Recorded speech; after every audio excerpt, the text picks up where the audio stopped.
নমস্কার, বিপুল দে জয়মা ইউটিউব চ্যানেলে সবাইকে আর একবার স্বাগত। আপনারা ইতিমধ্যে থাম্বনেল দেখে বুঝেই গেছেন আমরা আজকে কোথায় চলেছি। তো আমরা যেহেতু বনগা লাইনে থাকি, তো আমরা প্রথমে হাওড়া যাবার জন্যে বিউদিবাগ, সেখান থেকে লঞ্চ পার হয়ে হাওড়ায় পৌঁছেছি। হাওড়াতে সাউথ ইস্টার্ন মানে খড়গপুর, মেদিনীপুর, পাঁশকুড়া যে লোকালগুলো রয়েছে সেই লোকালে আমরা উঠে পড়েছি। ইতিমধ্যে হাওড়া স্টেশন থেকে ধীরে ধীরে আমাদের ট্রেন ছেড়ে দিয়েছে। এখানে যেতে গেলে আপনারা হাতে একটু সময় নিয়ে আসবেন, কারণ সাউথ ইস্টার্নের যা অবস্থা, 10টার ট্রেন 10:46 ছেড়েছে। এ কথা না বলে আর পারলাম না। যাই হোক, দুটো স্টেশন পরেই আমাদের গন্তব্য রামরাজাতলা। আমরা রামরাজাতলায় গিয়ে কিভাবে যাচ্ছি সেটা সম্পূর্ণ আপনাদের দেখাবো, দেখতে থাকুন।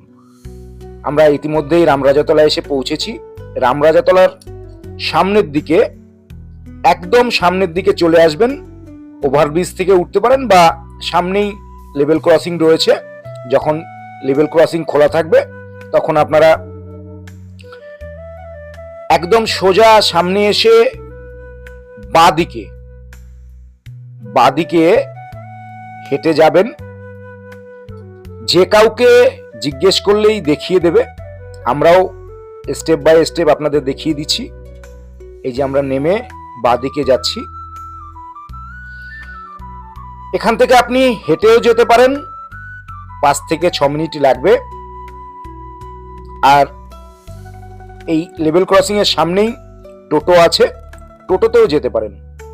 আমরা ইতিমধ্যেই সেই 250 বছরের প্রাচীন রাম মন্দিরে এসে পৌঁছেছি।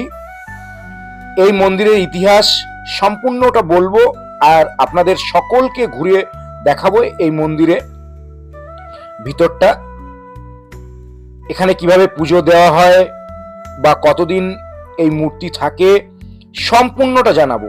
দেখতে থাকুন। আর দেখতে দেখতে যদি ভালো লাগে তাহলে একটি লাইক, আর চ্যানেলে নতুন হলে প্রতিবারের মতো এবারও বলবো চ্যানেলটিকে সাবস্ক্রাইব করে পাশে থাকবেন। আমাদের পরিবারে আর মাত্র 100 সদস্যের প্রয়োজন। আমরা তাহলেই 1000-এর ঘরে নাম লেখাতে পারবো। আশা করি আপনারা সঙ্গে থাকলে এই ভিডিওতেই সম্পূর্ণ হতে পারে সেই প্রয়াস। যাই হোক, আমরা ইতিমধ্যে রাম মন্দিরের ভিতরে এসে পৌঁছে গেছি। সম্পূর্ণটা দেখাবো, ধীরে ধীরে দেখতে থাকুন। প্রথমেই দেখাই, এখানে যে মূর্তি তৈরি হয় সেটা এই মন্দিরের ভিতরেই তৈরি হয়। মোট 26টি মূর্তি থাকে এই মূর্তির সঙ্গে, আর প্রায় 27 থেকে 28 ফুটের সেই রামের মূর্তি হয়। চলুন প্রথমে সেই রাম সীতার মূর্তিটি দেখি। আমাদের এখনো রং হয়নি, সম্পূর্ণ রং বাকি রয়েছে। আমরা যেহেতু 1 সপ্তাহ আগে এসে পৌঁছেছি, এখনো সেই রঙের কাজ বাকি রয়েছে।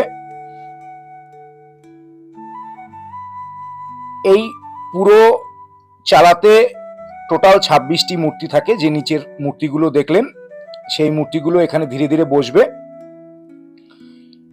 এবার আপনাদের ইতিহাসটুকু বলি। সমস্ত মন্দিরে পূজিত হয় পুরুষোত্তম রামের, আর এখানে পূজিত হয় রাজা রামের, মানে রাম যে রাজা ছিলেন সেই রাজার বেশেই এখানে পুজো করা হয়। এখানে রামের গাত্রবর্ণ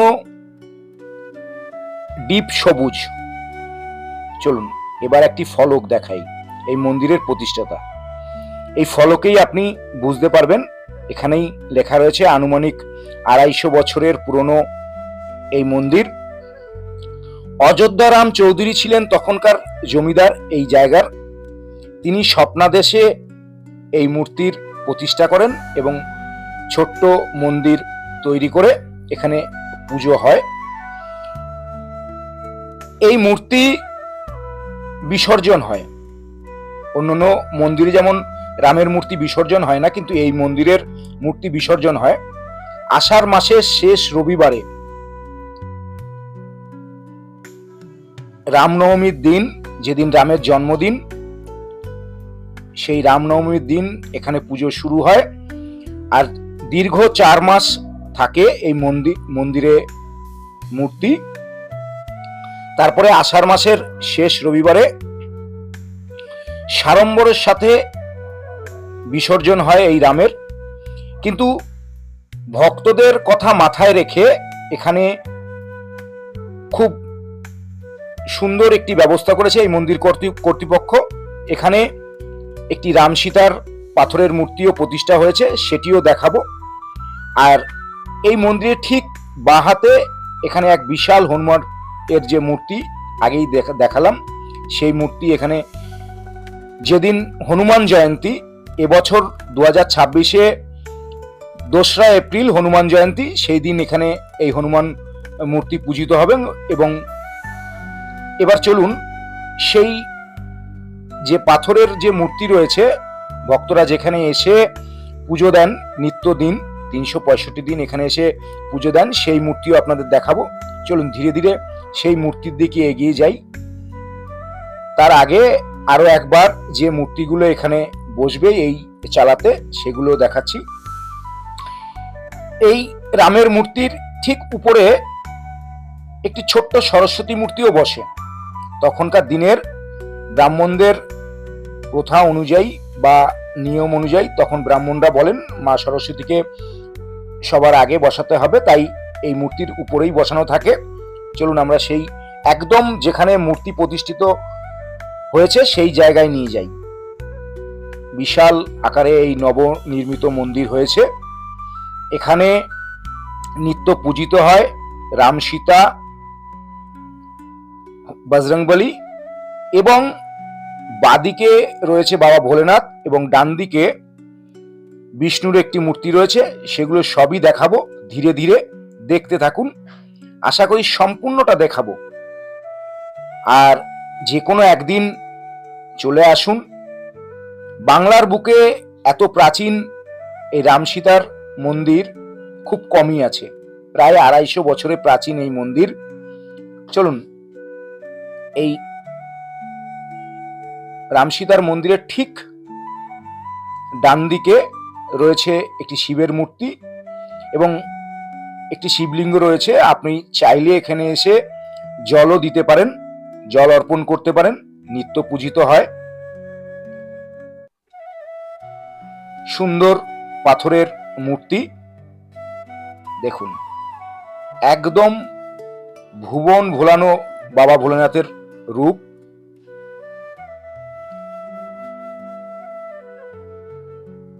জটাধারী, দ্বিভুজা, এক হাতে বাবার ত্রিশূল রয়েছে আর এক হাতে অভয় মুদ্রা। এবার চলুন আপনাদের নিয়ে যাই সেই নারায়ণ মূর্তি কাছে, যেখানে নিত্যদিন নারায়ণকে পুজো দেওয়া হয়। এই মূর্তির একটি বিশেষ ভাবে পরিলক্ষণ করবেন, কারণ নারায়ণ মূর্তি আমরা জানি শঙ্খ চক্র গদা পদ্মধারী চতুর্ভুজা নারায়ণ। এখানে কিন্তু 2 হাত, এক হাতে চক্র এবং অন্য হাতে শঙ্খ রয়েছে। সুন্দর একটি মূর্তি, এটিও শ্বেত পাথরের, নিত্য পূজিত হয়। সম্পূর্ণটা দেখুন, সব দেখাবো আপনাদের। এবার বলে দিই এই মন্দির কখন খোলা থাকে। নিত্যদিন 9:30টায় মন্দির খোলা হয় আর রাত 9টা অবধি এই মন্দির খোলা থাকে। দুপুরে বন্ধ থাকে না এই মন্দির। যে কোনো দিন আপনি এলে এই বিগ্রহতে পুজো দিতে পারবেন। আর রাম মন্দির, যদি রামের মূর্তিতে পুজো দিতে চান তাহলে এই রামনবমী থেকে আষাঢ় মাসের শেষ রবিবার পর্যন্ত এই মূর্তিতে পুজো হয়, তারপরেই বলেছি বিসর্জন হয়। তাহলে যে কোনো একদিন আপনি আসুন, এই বাংলার বুকে 250 বছরের প্রাচীন এই রাম মন্দির দেখে যান। আশা করি সকলের ভালো লাগবে। জয় গুরু, জয় জয় মা।